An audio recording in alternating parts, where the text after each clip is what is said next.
په احادیث د محمد رسول الله صلی الله علیه وسلم باندې منکرین احادیث لګیا دي آغا غل خوري او آغا تپل کوي قسم پر رب دی کاغه یو بازاری سړیم داسې خلاف خبره د رسول الله حدیث پسیو کی کم چې زمونږ د منبر او د محراب مولان کوي والله که په عوامو کې دومره زره غیرت وي یا ورته پته وي چې دا زما د پیغمبر حدیث دي دی په خپل عقل سره پیش کوي وایي چې دا د قرآن خلاف دي دا مولا په قرآن هم نه دی مین خود دا ورته پته ده چې زما عوام د قرآن نه متاثر دي نو صرف او صرف د خپلې غلطې خبرې اپناولو دپاره د قرآن نوم اخلي کني کم سړی چې په قرآن مین وي نو قرآن باندې موږ په دې مین یو چې دا د الله دین او د الله حکم دی نو دا احادیث د پیغمبر علیه الصلاة والسلام دا د دین او د وحی مستقل حصه دا او که نه ده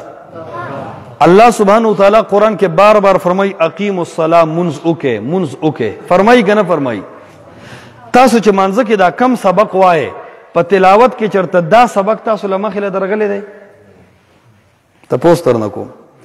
دا اقیم الصلاة کې الله فرمایي منځ وکې دې منځ کې چې دا مونږ کم سبق وایو بې د صورت فاتحې نه دا ټول سبق چېرته تاسو په قرآن کې لیدلی دی اللهم صل علی محمد وعلى آل محمد دا چا قرآن کې لیدلی ده سمع الله لمن حمدم قرآن کې لیدلی دی ربنا ولک الحمد قرآن کې لیدلی دی دا د کم ځای نه راغی نو حدیثو خلاف چې نن کم سازش شروع دی مسلمان ولې په دې نه پوهېږي حدیث نه چې راغی نو پته لګي چې د قرآن نه بغیر یو بله وحي هم شته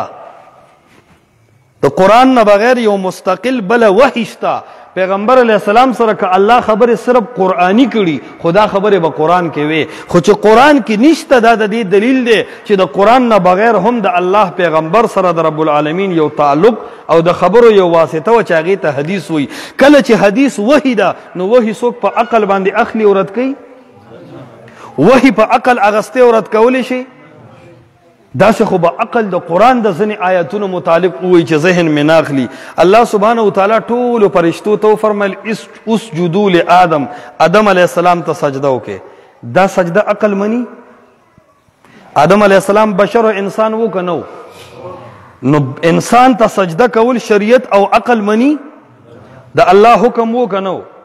سبا به یو سړی راپاسي چې زما رب څنګه وی چې آدم ته سجده وکړې نه منم داسې آیاتونه خلک بو یاره ناشنا توحید یې ووې هلکه شرک رد کوی د شرک رد یې وکړو واقعي الله به څنګه وایي چې آدم ته سجده وکړې دا د عوامو د ذهن خبرې کوي خو د الله د دین خبرې نه کوي ای عوامو تر کومې به داسې اوده اوده کیږو یو ورځ به رابیدار شو چې د الله په دین په قرآن او حدیث ځان پوه کړو اراده قدرې زمونږ شته که نشته ځان به پوه کول غواړي دا دین د الله دین مونږ ته پسې کړی دی قرآن کې الله سبحانه وتعالی فرمایي الیوم اکملت لکم دینکم اکملت لکم اوچت آواز سره ووایئ اکملت لکم پوره مې که تاسو ته ستاسو دین که خپل دین اللباب د ابن عادل دمشقي وایي دې کې اشاره ده دې خبرې طرف ته چې دا دین زمونږ دین دی د دې حفاظت دې دپاره مال لګول جان لګول صلاحیت استعمالول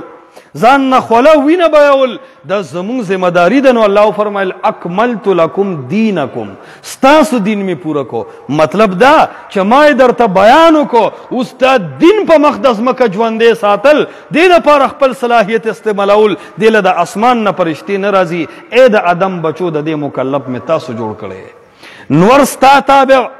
سپوږمۍ به ستا دپاره ډیوټي کوي ونې بوټې فصلونه او میوې به تا ته د موسم مطابق راخیږي غرونه به تا ته څه نه وایي اوبه به ستا تابعداري خو ای د ادم بچیا